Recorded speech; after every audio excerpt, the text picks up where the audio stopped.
Alright, welcome to Segments Formed by Chords, Level 2. Now we're going to once again start off with a word problem, but in this level we're going to really focus on algebra. So, example 1.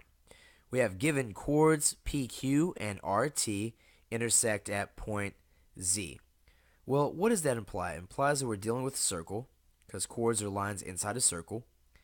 And we know that a chord is a line that goes anywhere inside the circle as long as it doesn't touch the center. Now, this will be our line PQ. We'll use those two letters that we see right there, P and Q. And now we need line RT. So let's go ahead and say, okay, let's let that R be R. Come over here, that'll be T.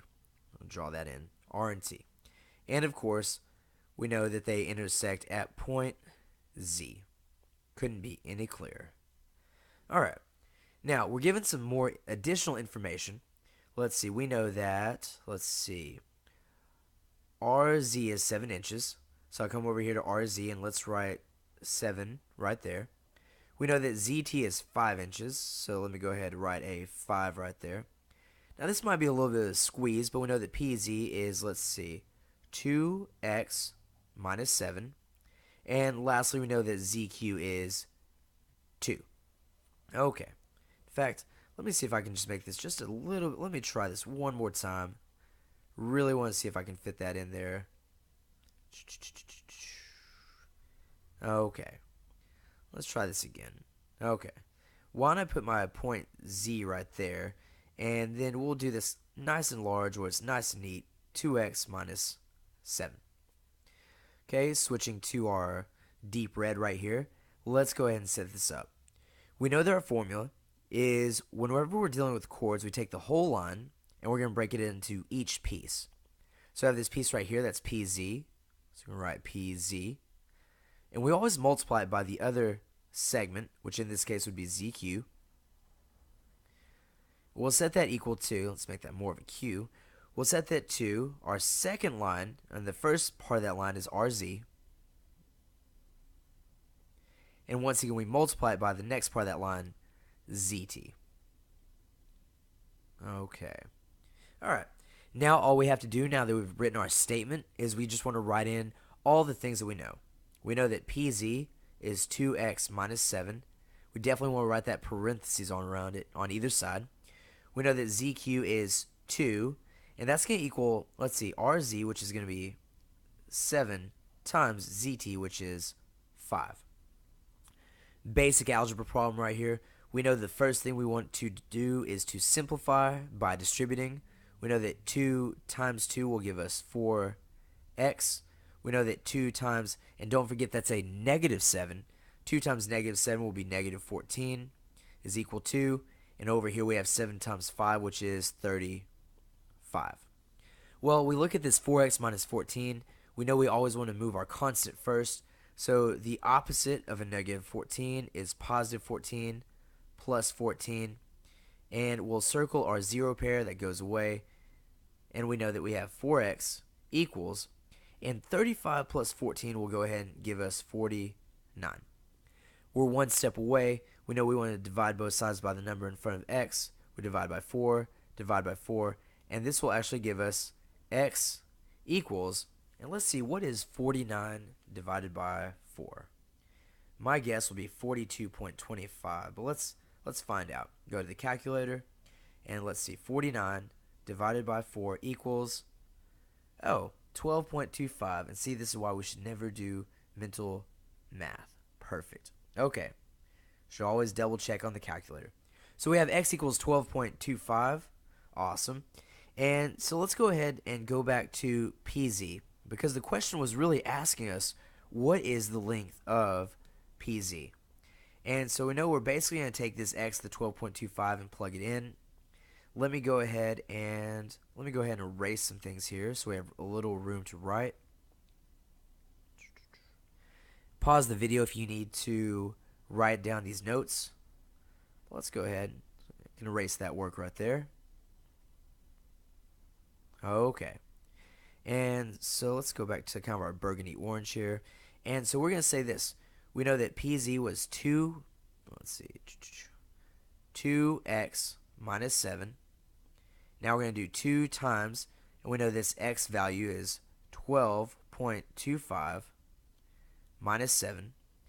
Go to our calculator. We know that 2 times 12.25 will give us 24.5 minus 7. And if we do that, plug that in, let's see, 24.5 minus 7 will go ahead and give us 17.5.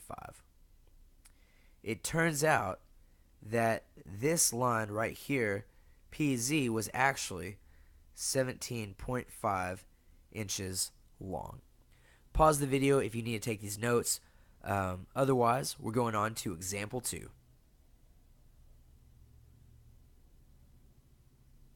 Okay. All right. Example 2. Here's going to be kind of my quick freehand example. So let's see. I just want you to find, and let's use a different letter this time. Let's say I want you to find A. Okay. So we'll draw our circle nice and big this time. We have all the room in the world. Draw me a line right there. Draw me a line right there. Let's go ahead. Let's say that this is P to Q and T. And let's use V. And let's put this one in the middle. Let's make that W. Okay. So we have all those. And we could say this is 6. Let's say this is 3. Let's come over here. I got a little room here. Let's say that this is 2A plus 6. And then let's say that this last one is about 12. And what are our units? Let's just say inches. Okay, we'll say 6 inches and inches. All right. So the first thing we want to do is really write out this statement. So we know that when we have segments formed by chords, we'll take one line, one chord, and we're going to break it up into its two pieces. Here we have T, W. We're always going to multiply by the second part, which will be WV. We'll set that equal to, here we have PW, and we'll multiply that times WQ. Oh, weird letter combinations here. Okay, let's see. So what is TW? I'll look back here. TW was 6 times. I go on that line. I know WV was 12. That's going to equal PW. Let's see. Oh, yeah. PW is going to be 3 times. And here we have WQ, which would be, in parentheses, very important, 2A plus 6. All right. And let's go ahead and solve this. We know on the left here we have 6 times 12, which would give us 72. And that would equal, we have to distribute that 3, so 3 times 2 would give us 6A plus, we have 3 times 6, which would be 18. And now we have a simple algebra equation where we just want to get the A by itself and get the answer. So the opposite of plus 18, well, that's minus 18. Minus 18. And let's go ahead. 72 minus 18. Let's see. That'd be 62 minus 8. Should go ahead and let me just double check here with the calculator. All right, 54 equals 6A. Remember from algebra, we always want to circle our 0 pair. That's gone. And now we're one step away. In order to get this A by itself, well, what do we want to do? Well, we know we have to divide by the number in front of A. I divide both sides by 6, and it turns out A equals, we'll flip-flop the sides, and 54 divided by 6 is going to be 9. And in this case, you always want to ask yourself, did we solve the question? Well, this said find A, so yeah, we're absolutely done. Now question, what if it said instead, what if it said find WQ? Well, would 9 be the answer? Obviously not. We know that we would want to take that and plug it back in for that A. But for this video, they just wanted us to find A. We did that. We're done. Well, good luck on your assignments, and I'll catch you guys on level 3.